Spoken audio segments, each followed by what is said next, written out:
வணக்கம் மீண்டும் துளிர் யூடியூப் சேனல் ஊடாக உங்களை சந்திப்பது பெரும் மகிழ்ச்சி. இன்றைக்கு நாங்கள் பார்க்க போற விஷயம் வித்தியாசமான விஷயம்.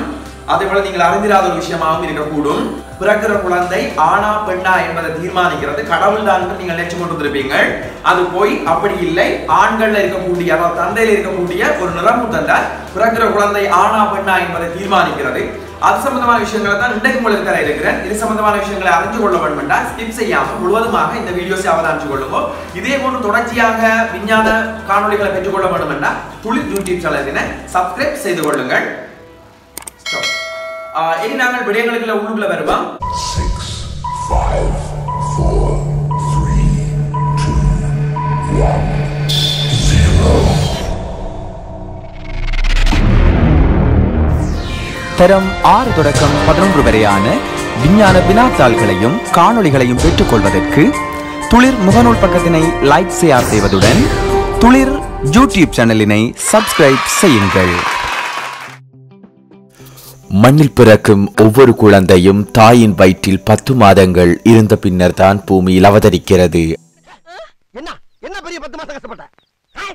உள்ள ஒரு இருட்டு, ஒரு லைட் கிடையாது, ஒரு ஃபேன் கிடையாது, ஒரு ஏசி கிடையாது, கரண்ட் படுக்க ஒரு பெட்டு கிடையாது, பேச்சு துறைக்கு ஒரு ஆள் கிடையாது, தவிச்ச வாய்க்கு தண்ணி தர ஒரு நாதி இல்ல. சரி நம்மளா போய் குடிச்சு தொலைவனு பார்த்தாலும் ஒரு செம்பு கிடையாது. என்ன பெரிய கஷ்டப்பட்ட? கண்ணை கட்டி காட்டுக்குள்ள விட்ட மாதிரி வடக்கும் தெரியாம கிழக்கும் தெரியாம சிறைச்சாலையில கிடந்திருக்கேன் நான். அது எப்படி கிடந்தேன்? அப்படியே 10 மாசமா குரங்கு மாதிரியே இப்படியே குத்த வச்சே உட்கார்ந்து இருந்தேன். எங்க 2 நிமிஷம் நீ குத்த வை பாப்போம். குத்த வை. என்ன வச்சு எவ்வளவு ஜாலியா இருந்த நீ? நல்லா 10 மாசமா ஒரே விளாக்கல். வளகாப்புங்கிற பேர்ல வளையல் போடுறது, பூச்சுடுறது, புது புடவையா வாங்கி சுத்திக்கிறது, விருந்துங்கிற பேர்ல கண்ணதுகள் எல்லாம் குழைச்சு உருண்டை கட்டியா உள்ள இறக்கி லோரத்தின கொல்ல பார்த்தது இல்லாம கஷ்டப்பட்டாச்சு. சரி அவ்வளவு தின்னு இல்ல. பெற்றோரிலிருந்து பிள்ளைகளுக்கு இயல்புகள் கடத்தப்படுவது நிறமூர்த்தங்களினால் ஆகும். அதாவது ஆணை பொறுத்த வரைக்கும் மொத்தம் 23 சோடி நிறமூர்த்தங்கள் உடல்ல இருக்குது. அதுல 22 சோடி நிறமூர்த்தங்கள் உடல் இயல்புகளை தீர்மானிக்கக்கூடிய மாதிரி இருக்கும். அதாவது கண்ணினுடைய நிறம், தலைமையினுடைய அமைப்பு, காது சோனையினுடைய அமைப்பு, சிரிக்கும் போது கன்னத்துல குழி விழுகிறது, விரல்களினுடைய அமைப்பு, இப்படி நிறைய விடயங்களை சேகரிக்கிற ஒரு இடமாகத்தான் 22 சோடி நிறமூர்த்தங்கள் இருக்கும். இதை நாங்கள் தன் நிறமூர்த்தங்கள் என்று சொல்லுவோம். அதே மாதிரி எஞ்சிய ஒரு சோடி நிறமூர்த்தங்கள் இலிங்க நிறமூர்த்தங்களாக இருக்கும். இலிங்க நிறமூர்த்தம் அந்த எஞ்சிய ஒரு சோடி 23 சோடி நிறமூர்த்தங்கள்ல ஒரு சோடி நிறமூர்த்தம் தான் ஆனா பெண்ணா என்பதை தீர்மானிக்கிறது. அதாவது ஒரு ஆணை பொறுத்த வரைக்கும் இந்த எஞ்சிய ஒரு சோடி அந்த நிறமூர்த்தங்கள் எக்ஸ் ஒய் என்று சொல்ற நிறமூர்த்தங்களா இருக்கும். அதாவது ஒரு இயல்பை தீர்மானிக்க வேண்டும் ஒரு சோடி காரணிகள் தீர்மானிக்கும். ஆகவே அந்த எக்ஸ் ஒய் நிறமூர்த்தமாக அந்த இலிங்க நிறமூர்த்தம் காணப்பட்ட அந்த நபர் ஆணாகவும், அதேவேளை பெண்ணாக இருக்கக்கூடிய நபர்ல 22 சோடி நிறமூர்த்தங்கள் உடல் இயல்புகளை தீர்மானிக்கக்கூடிய மாதிரியும், எஞ்சிய அந்த ஒரு சோடி நிறமூர்த்தங்கள் அந்த பெண் என்பதை தீர்மானிக்கக்கூடியது மாதிரியும் இருக்கும். அது பெண்ணாக இருந்தா அந்த எஞ்சிய 23வது இறுதி அந்த சோடி நிறமூர்த்தங்கள் எக்ஸ் எக்ஸ் என்று சொல்லக்கூடிய நிறமூர்த்தங்களாக இருக்கும். அதாவது இலிங்க நிறமூர்த்தங்கள் எக்ஸ் எக்ஸ் ஆக இருந்தா பெண்ணாகவும், எக்ஸ் ஒய் ஆக இருந்தா அது ஆணாகவும் இருக்கும். ஒரு சராசரி ஆண்ல இப்படித்தான் இருக்கும்.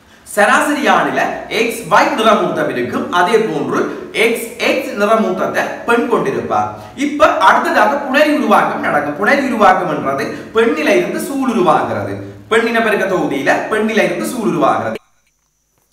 பெண் இனப்பெருக்க தொகுதியின் சூலகம் எனும் பகுதியிலிருந்து சூளுருவாக்கம் நிகழ்கிறது. சூலானது சூலகத்தில் உள்ள சூழ்தாய்க்கலத்திலிருந்தே உருவாக்கப்படுகின்றது.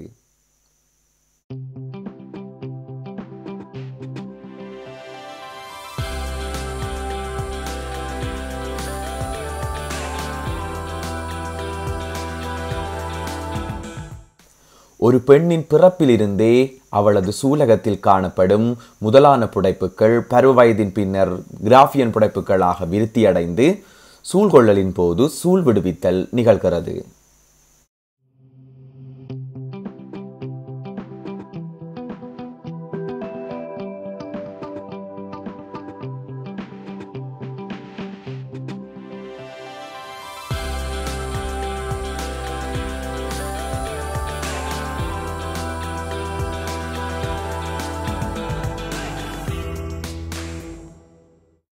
அதே போல ஆண்களையும் விந்து உருவாகும். அதாவது விதைப்பையில இருக்கக்கூடிய விதையில இருந்து விந்து உற்பத்தி நடக்கும். சேற்றோலியின் கலம் என்று சொல்லக்கூடிய கலத்தில இருந்து விந்து உற்பத்தி நடக்கும். ஆணின பெருக்க தொகுதியின் விதைப்பையில் உள்ள விதைகளில் இருந்தே விந்து உற்பத்தி நிகழ்கிறது. விதையில் காணப்படும் சேட்டோலியின் கலங்களின் மூலமே விந்து உற்பத்தி நிகழ்கிறது. அதே மாதிரி பெண்ணிலே சூழ்தாய் கலத்திலிருந்து சூழ் உருவாக தொடங்கும். பெற்றோர்ல இருக்கக்கூடிய நிறமூர்த்தங்கள் 23 சோடி. ஆனா அவையினால உருவாக்கப்படுற அந்த புணரிகள் பெண்ணாக இருந்தா சூழ் உருவாக்கப்படும், ஆணாக இருந்தா விந்து உருவாக்கப்படும். அந்த விந்தில ஒடுக்கல் பிரிவு நடக்கிறதுனால நிறமூர்த்த எண்ணிக்கை அரைவாசியாக்கப்படும். அதாவது ஒரு ஆணினுடைய உடல்ல இருக்கக்கூடிய 23 சோடி நிறமூர்த்தங்கள், ஆனா அது விந்தில பாத்தீங்கன்னா 23 நிறமூர்த்தம் தான் இருக்கு.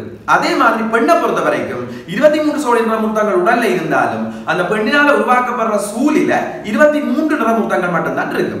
பெண்ணால உருவாக்கக்கூடிய அந்த முட்டையிலையும் அந்த 2 எக்ஸ்ல ஏதோ ஒரு எக்ஸ் வரும் என்ற நிறமூர்த்தம் அரைவாசியாக்கப்படும்.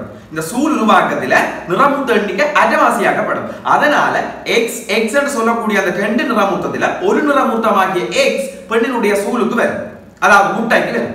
ரெண்டுமே எக்ஸ் தான் இருக்குது, அந்த எக்ஸ் பெண்ணுக்கு வரப்போகுது. அதே மாதிரி ஆணினுடைய உடலை பொறுத்த வரைக்கும் 22 சோடி உடல் இயல்புல தீர்மானிக்கிற நிறமூர்த்தங்களும் எஞ்சிய அந்த ஒரு சோடி இலிங்க நிறமூர்த்தங்கள்ல எக்ஸ் Y என்ற நிறமூர்த்தங்கள் இருக்கு.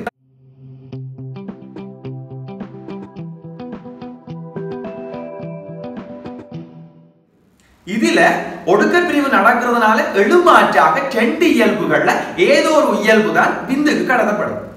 அப்ப அதனால அந்த விந்தில கடத்தப்படுற இலிங்க நிறமூர்த்தம் எக்ஸ் ஆக இருந்தா அந்த எக்ஸ் பெண்ணிலிருந்து முட்டையில இருக்கக்கூடிய அந்த எக்ஸோட சேருமாக இருந்தா பிறக்கிற பிள்ளையில எக்ஸ் எக்ஸ் என்ற நிறமூர்த்தம் இருக்கும், அது பெண் பிள்ளையாக இருக்கும். ஏன்னா பெண்ணில இருக்கக்கூடியது எக்ஸ் எக்ஸ் என்ற நிறமூர்த்தம். அதே மாதிரி ஆண் பிள்ளைகளை பொறுத்த வரைக்கும் ஆண் பிள்ளைகள் எப்படி உருவாகிறார்கள் சொல்லி சொன்னா பெண்ணில இருந்து வரக்கூடிய அந்த எக்ஸ் நிறமூர்த்தமும் ஆண்ல இருந்து வரக்கூடிய அந்த Y நிறமூர்த்தமும், ஆண்ல இருந்து 2 நிறமூர்த்தம் வரும் என்று சொன்னால் ஒன்று எக்ஸ் வரலாம் அல்லது Y வரலாம். எக்ஸ் வருமாக இருந்தா பெண் பிள்ளை பிறக்கும். ஆணில இருந்து வரக்கூடிய Y நிறமூர்த்தம் இந்த முட்டையில இருக்கக்கூடிய எக்ஸ் நிறமூர்த்தத்தோட சேர்ந்தா பிறக்கிற பிள்ளையில எக்ஸ் Y என்ற நிறமூர்த்தம் இருக்கும். அந்த எக்ஸ் Y என்ற நிறமூர்த்தம் ஒரு பிள்ளையில இருக்குமாக இருந்தா அந்த பிள்ளை ஆண் பிள்ளையாக இருக்கும். விந்திலிருந்து வரும் எக்ஸ் நிறமூர்த்தமும் சூழிலிருந்து வரும் எக்ஸ் நிறமூர்த்தமும் சேரும்போது பெண் பிள்ளையும், விந்திலிருந்து Y நிறமூர்த்தமும் சூழிலிருந்து வரும் எக்ஸ் நிறமூர்த்தமும் இணையும் போது ஆண் பிள்ளையும் உருவாகின்றது.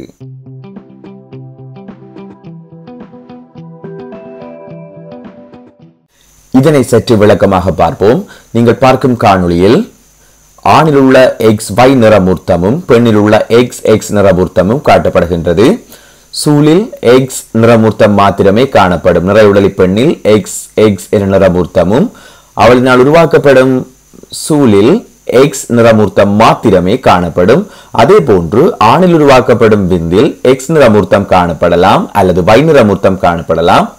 விந்தில் உள்ள எக்ஸ் நிறமூர்த்தமும் சூழில் உள்ள எக்ஸ் நிறமூர்த்தமும் சேரும் போது பெண் பிள்ளை உருவாவதனையும், விந்தில் உள்ள Y நிறமூர்த்தமும் பெண்ணில் உள்ள எக்ஸ் நிறமூர்த்தமும் சேரும் போது பெண்ணில் உள்ள சூழில் உள்ள எக்ஸ் நிறமூர்த்தமும் சேரும் போது ஆண் குழந்தை உருவாவதையும் இப்பொழுது காண்கிறோம்.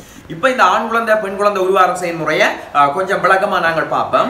ஒரு ஆணை பொறுத்த வரைக்கும் ஏற்கனவே சொன்னது மாதிரி 23 சோடி நிறமூர்த்தங்கள் இருக்கும். அதுல ஒரு சோடி நிறமூர்த்தங்கள் இலிங்க நிறமூர்த்தங்கள் என்று சொல்லுவோம். இதுதான் ஆண் பெண்ணை தீர்மானிக்கக்கூடியது. ஒரு ஆணாக இருந்தால் அவர்ல இருக்கக்கூடிய அந்த இலிங்க நிறமூர்த்தம் XY ஆக இருக்கும். அதே மாதிரி ஒரு பெண்ணாக இருந்தால் அந்த இலிங்க நிறமூர்த்தம், அந்த 23வது நிறமூர்த்தம் இலிங்க நிறமூர்த்த சோடிகள் XX ஆக இருந்து கொள்ளும்.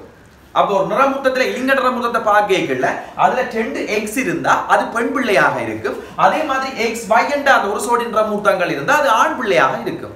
இப்ப ஆணில விந்து உருவாக்கம் நடக்க போகுது. அதை நாங்கள் புணரிகள் என்று சொல்லுவோம். இந்த விந்து உருவாக்கம் நடக்கல, விந்து உருவாக்கம் நடக்கிறது விதைகள்ல நடக்கும். அதுவும் சேற்றோலின் கலத்தினால விந்து உருவாக்கப்படுறது. அந்த விந்து உருவாகல நிறமூர்த்த எண்ணிக்கைகள் அரைவாசியாக்கப்படும். அப்ப இந்த சந்தர்ப்பத்துல 2ல ஏதோ ஒரு நிறமூர்த்தம் தான் விந்துக்குள்ள போகும். நிறமூர்த்த எண்ணிக்கை அரைவாசியாக்கப்படுது. ஆகவே அந்த நிறமூர்த்தம் ஒன்று எக்ஸ் ஆக இருக்கலாம் அல்லது Y ஆக இருக்கலாம். இந்த 2 நிறமூர்த்தத்துல ஏதோ ஒன்றுதான் விந்துக்குள்ள போகும். 2 முறையடியா போகாது. ஏன்னா நிறமூர்த்த எண்ணிக்கை அரைவாசியாக்கப்படுது. அதே மாதிரி பெண் குழந்தையா பெண் பிள்ளையாக இருந்தா அந்த பெண்ணில நிகழக்கூடிய சூளுருவாக்கத்தின் போது சூளுருவாகிறது சூலகத்தில இருக்கக்கூடிய சூழ்தாய் கலத்தினூடாகத்தான் சூளுருவாக்கம் நடக்கிறது. அது புணரி என்று சொல்லுவோம். பெண்ணினால உருவாக்கப்படுற புணரி என்று சொல்லுவோம். இதுலயும் பெண்ணினுடைய சூழ்ல எழுமாற்றாக ஒரு நிறமூர்த்தம் தான் அங்க சூழுக்குள்ள போக போகுது. அப்ப அதனால இந்த சந்தர்ப்பத்துல ரெண்டுமே எக்ஸ் ஆக இருக்கிறபடியா ஏதோ ஒரு எக்ஸ் தான் பெண்ணுக்குள்ள இருக்கக்கூடிய அந்த முட்டைக்குள்ள போக போகுது, சூழுக்குள்ள போகுது.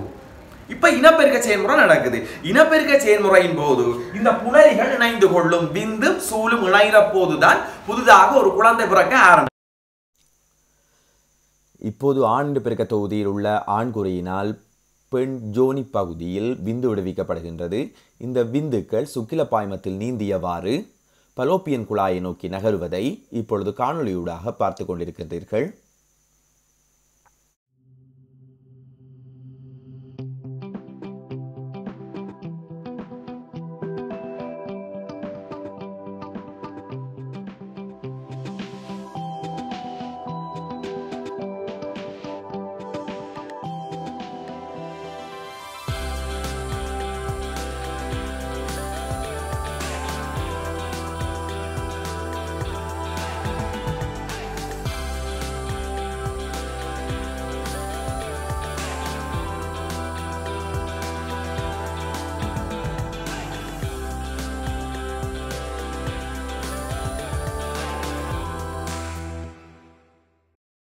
விந்துக்கள் திரவ ஊடகத்தில் நீந்தியவாறு சூழினை நோக்கி அசைவதை இப்பொழுது பார்த்து கொண்டிருக்கிறோம்.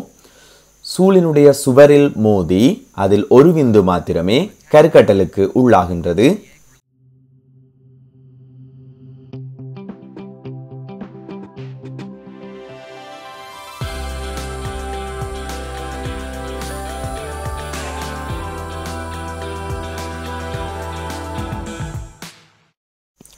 கருக்கட்டலின் பின்னர் உருவாகுவது நுகம் எனப்படும்.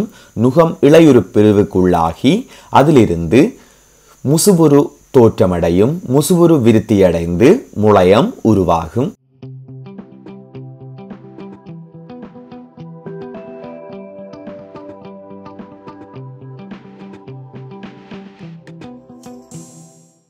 பின்னர் முதிர் மூலவொரு விருத்தி நிகழ்கின்றது. அப்ப இந்த சந்தர்ப்பத்துல எழுமாற்றாக விந்தில எக்ஸ் நிறமூர்த்தமும் இங்கு எழுமாற்றாக எக்ஸ் நிறமூர்த்தமும் சூழ் தாய்க்கலத்தில இருந்து சூழுக்குள்ள எக்ஸ் நிறமூர்த்தமும் போனால் இதுல பிறக்கக்கூடிய பிள்ளையில எக்ஸ் என்ற நிறமூர்த்தமும் அங்கிருந்து வந்திருக்கக்கூடிய எக்ஸ் என்ற நிறமூர்த்தமும் இருக்கு. இப்ப நாங்கள் ஏற்கனவே சொன்னது மாதிரி இந்த 2 எக்ஸ் நிறமூர்த்தம் இருந்தா அந்த குழந்தை பெண் பிள்ளையாக இருக்கு.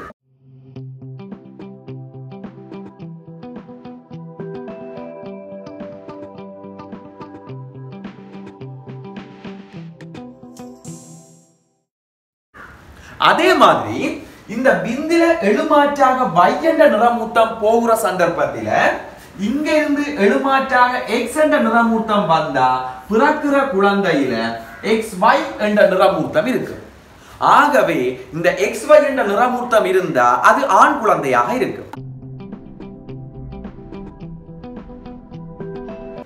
அப்ப இங்க பிறக்கிற குழந்தை ஆணா பெண்ணா என்பதை தீர்மானிச்சது இந்த தந்தையில இருந்து போகக்கூடிய நிறமூர்த்தம். தாயில இருந்து எக்ஸ் நிறமூர்த்தம் மட்டும்தான் பெறும். ஏன்னா தாயில ரெண்டுமே எக்ஸ் நிறமூர்த்தம் தான் இருக்குது. எக்ஸ் நிறமூர்த்தம் வந்தது. தந்தையில இருந்து விந்தில போகக்கூடிய எக்ஸ் நிறமூர்த்தம் சூழோட சேர்ந்தா இங்கேயும் எக்ஸ் இங்காலையும் எக்ஸ். ஆகவே பிறக்கிற பிள்ளையில 2 எக்ஸ் நிறமூர்த்தம் இருக்கும். அது பெண் பிள்ளையா இருக்கும்.